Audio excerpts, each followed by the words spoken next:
If you're in your 40s or 50s, listen up. Today's episode could change how you think about the health of your brain for decades to come. The battle against dementia and cognitive decline doesn't start in your golden years. It begins right now, in midlife.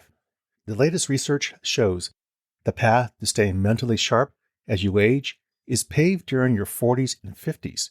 Every lifestyle choice, every habit, and every seemingly small decision you make today can fortify your brain against dementia tomorrow.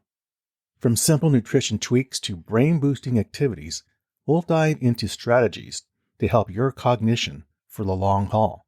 Because when it comes to outsmarting dementia, the time to act is now. Welcome to That's Life, I swear. This podcast is about life's happenings in this world that conjure up such words as intriguing, frightening, life-changing, inspiring, and more. I'm Rick Barron, your host. That said, here's the rest of this story. A groundbreaking U.S. research study was conducted to uncover a viable strategy for combating the cognitive decline associated with dementia. Why does this matter? With the aging baby boomer population, the United States is facing a looming crisis as the number of Alzheimer's cases continues to rise, and hopes for a miraculous cure remain elusive. Researchers are investigating whether lifestyle modifications might offer a potential pathway to reducing the risk of this terrible disease and other forms of dementia. The stark reality is that 6.5 million Americans are living with Alzheimer's, a figure projected to escalate to an alarming 12.7 million by the year 2050, unless there is some breakthrough preventive treatment or cure for the disease. The battle against the weakening effects of dementia starts much earlier than many realize, in one's 40s to be precise. It is during the midlife crisis, not the golden years of the 70s or 80s, that the brain undergoes transformations that can pave the way for cognitive decline, Alzheimer's disease, and dementia in later life, according to the growing body of research evidence. Experts argue that intervening to enhance brain health during this pivotal phase and dedicating more academic attention to the midlife brain could be instrumental in helping individuals maintain their mental acuteness as they advance in years. Embracing a lifestyle that incorporates regular exercise, adequate sleep, and intellectually stimulating activities are all proactive measures that can fortify one's defenses against the insidious encroachment of dementia in the twilight years. Now, many experts have talked about this. Terry Moffat, a distinguished professor of psychology and neuroscience at Duke University, states, "Middle age presents an opportune window to make lifestyle choices and seek treatment that will yield an enormous return on investment in old age." Ahmad Harari, a fellow professor of psychology and neuroscience at Duke University, explains that an increasing number of scientists are turning their investigative lenses toward the midlife brain as efforts to target dementia in older individuals have proven mainly ineffective. As the number of individuals projected to succumb to the clutches of dementia continues to rise, a palpable sense of trepidation grips many regarding their risk later in life.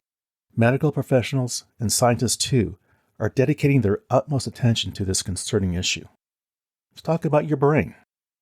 Sebastian Dom Hansen is a doctorate student at University College Cork in Ireland and the principal author of a March Review study on brain aging published in the esteemed journal Trends in Neurosciences. He makes it very clear that some areas of the brain commence a more rapid transformation during the midlife crisis, with the hippocampus, a structure pivotal for the retention of everyday events. According to Sebastian, the white matter in the brain, the intricate network of connections between various cerebral regions, undergoes a discernible decrease in volume during one's 40s and 50s. He postulates that this phenomenon likely culminates in a deceleration of processing speed, which could precipitate further cognitive impairments. Moreover, Sebastian explains that proteins can accumulate in the bloodstream, bringing about a low-grade inflammatory state that may impair the hippocampus capacity to encode and store information. Now, Moffat states that while individuals tend to retain their verbal language-based faculties throughout their lifespans, the rapidity with which they process information and their ability to tackle novel problems requiring logic and reasoning diminishes with advancing age. Terry Moffat's research has unveiled that certain cohorts of individuals experience an accelerated erosion of cognitive function during midlife. This includes those who initiated the use of cannabis or tobacco during their teenage years and persisted in such habits into their 40s, as well as those who exhibited elevated levels of toxic lead in their bloodstream stemming from childhood exposure.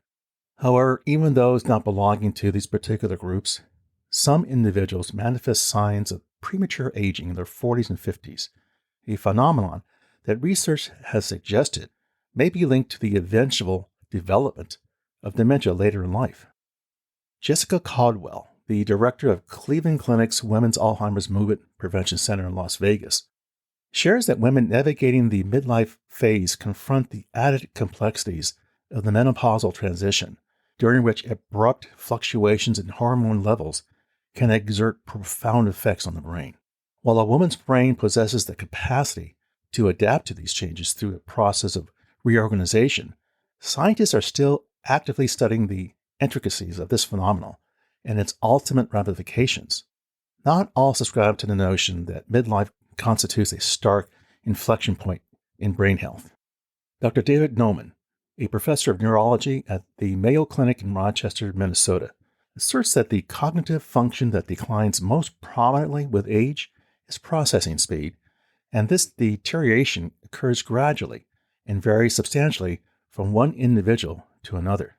So the big question arises, what proactive measures can one undertake? According to Dr. Nauman, maintaining a healthy heart during midlife is the most effective strategy to drive off cognitive decline. This assertion is predicated on the intimate connection between brain and heart health. The factors that can precipitate a blockage of arteries supplying the heart can similarly impede the arteries that nourish the brain, thereby obstructing blood flow and oxygen delivery. Now, while there is no guaranteed methods to prevent dementia, various steps can benefit the brain and the heart.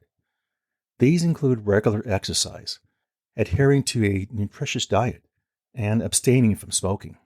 Additionally, endeavoring to avoid or effectively manage conditions such as diabetes, hypertension, elevated cholesterol levels, obesity, and obstruction sleep apnea can prove advantageous. Maintaining an active social life and engaging in mentally stimulating pursuits is significant.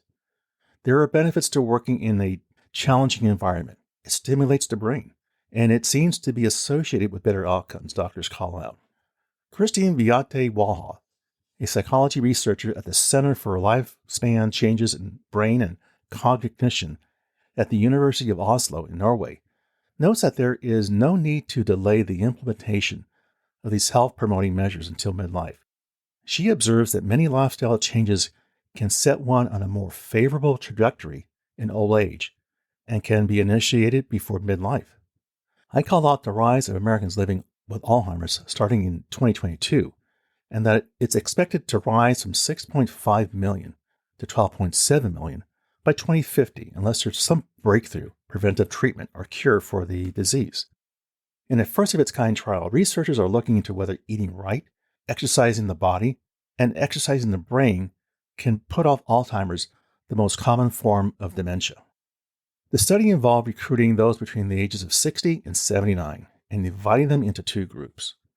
One group received general guidance on eating and living well, and the other group got assigned food tips like the Mediterranean diet and workouts for the mind and the body.